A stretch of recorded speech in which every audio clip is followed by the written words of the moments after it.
Hey everyone, welcome to our RTC session on digital sketchnoting. Hopefully you had a chance to view yesterday's video where we looked at getting more out of your iPad. Today we're going to look a little bit more specific at some of the things that you can do using mobile technology.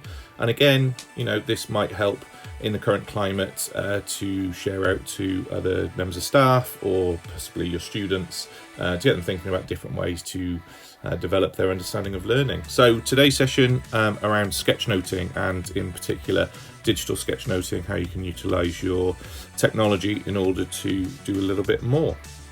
Like I said, my name is Matt, and this comes on behalf of the South Wales Apple Regional Training Centre. So let's get going. What is sketchnoting? Now, sketchnoting was first introduced to me probably about 6 or 7 years ago. Something that I feel I probably do quite a lot if I'm in a session. Most people call it doodling. Proactive doodling, I guess, is when your doodles are related to the session you're in, as opposed to the doodling that might occur because you're bored and you're not really focused on anything. So sketchnoting is just a way of taking notes in a different way. There's lots of research you can find online about the impact of this, but in general, it just supports the idea of listening to the information that's being told to you and using a different way to translate it into something that makes sense to you. So for example, and doing this live whilst talking and drawing at the same time is not going to be easy, but let's just imagine that I'm talking to you about my journey to work. On my journey to work, I left at a specific time. So let's just say I left in the morning at 8 o'clock. I might draw, something like a stopwatch or something just to represent the fact that I've left. And I might even put a door there or something. And I'm doing this very, very quick, so don't judge the drawing at this point. And then on my way to work, I saw a red bus, and that was something that struck me for whatever reason.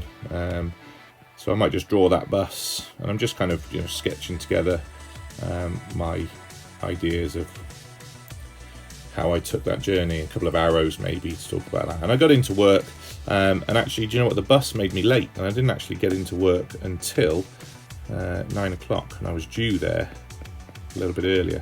So I might just put in another stopwatch with a 9 on it just to represent time, and so on and so forth. The sketchnoting is just really taking a visual representation of the words that are being said to you and putting it into some other format.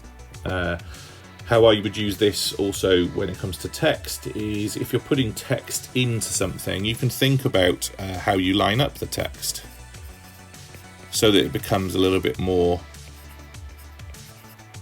graphical in your representation.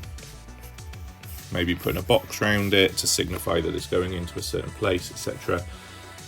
So easy to do and can be really, really effective, and I'll come on to that in a second. So that's generally what sketchnoting is.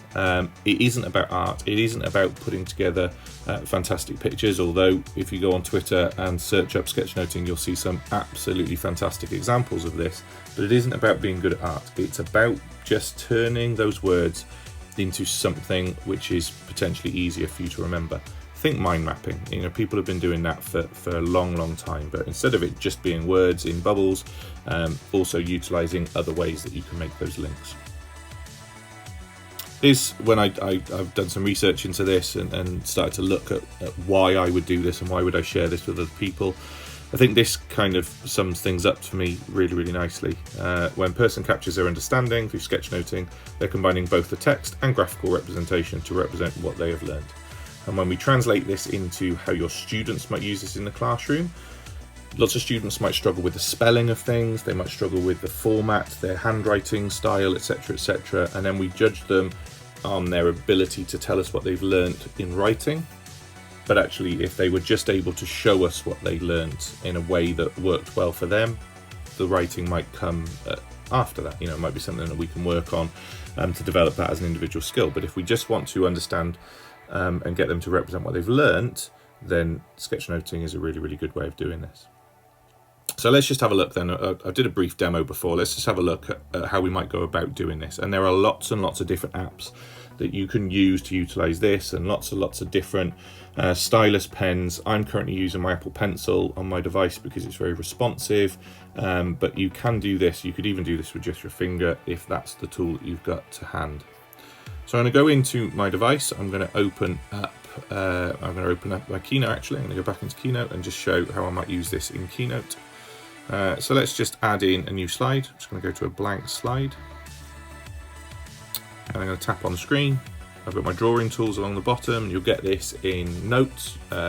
Paper 53 is a great app to use for this. I know lots of people do that for sketchnoting. Notability, apps of your choice that you can use. I'm using Keynote because one, it's easy for me to represent this to you guys because it's on my screen at the moment, and two, I just find it quite useful with the tools where they are. I'm just used to using them, and I think that's the other thing to highlight with doing anything around sketchnoting is, stick to tools that are familiar to you so that it's easy. You can always develop those skills over time. I know I've seen a lot of people use Procreate and they layer their sketch notes, etc. They look absolutely amazing, but in the moment, Sketchnote, grabbing a presentation, grabbing something that you watched on TV, grabbing something that you've just read in an article to formulate your thoughts, for me, Keynote. Okay, so this is how I would start my Keynote. And again, personal choice, but just having a look at how you might do this. I'd put my topic in the middle. So however I'm going to put this, sometimes it's quite nice to, stylize your text. I might put that in the middle of my page. Put like a bubble around it. Might even then think about colouring in some of those letters just so it stands out a little bit. And again, just by using those tools, I've got on my screen, I can make that. Good tip here, obviously, because I'm doing this quickly, make sure that all of your gaps are filled so that the colour doesn't bleed out. There we go. So I can quickly, fill that all in, make it look a little bit nicer to the eye. I might just put another background colour there just to shape that. So there's my topic, start in the middle of my screen. I've seen that people do this in various different ways. You could put your topic up in the corner, obviously, and use the grid. It depends really, again, how you work. There is a bit of research done around this in terms of different styles. I'm going to show you this cycle style, where I'm going to do it as if it's a flow of what I'm learning. So one, I might put in what is sketchnoting. Again, I'm realizing my inability to actually talk and draw or do something at exactly the same time. So I'm just going to put a little pencil in there just to represent what is sketchnoting. And then might put step 2 would go here, step 3 would go here, 4, 5, 6. And I'd end up with this nice rotation. Arrows, might link between those things, just to show that sequence of events or the flow of a lesson. What this also then offers you the ability to do is, make those additional links. Does point 2 refer to point 5, etc. There's lots of things depending on what you're learning, how you could use this. That's the cycle approach.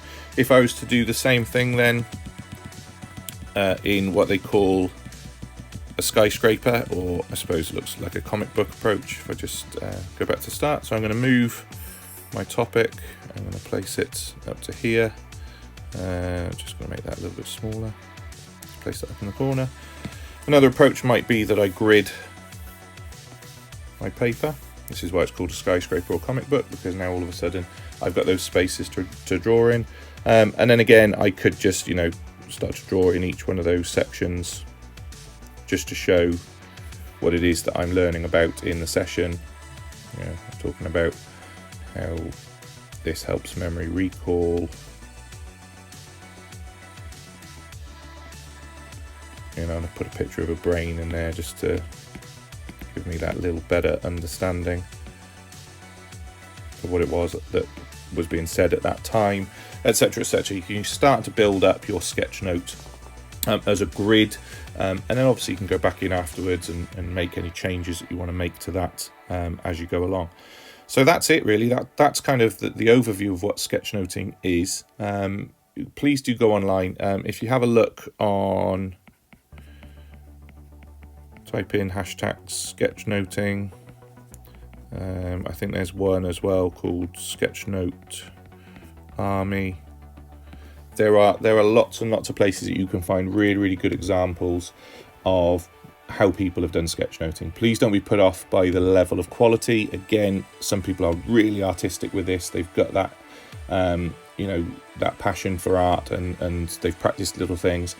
It's your representation, and the key thing from a research point of view with sketchnoting is it has to be personal to you. These are your notes, the same as they're your notes if you're taking notes in a lecture or in a class or in a meeting.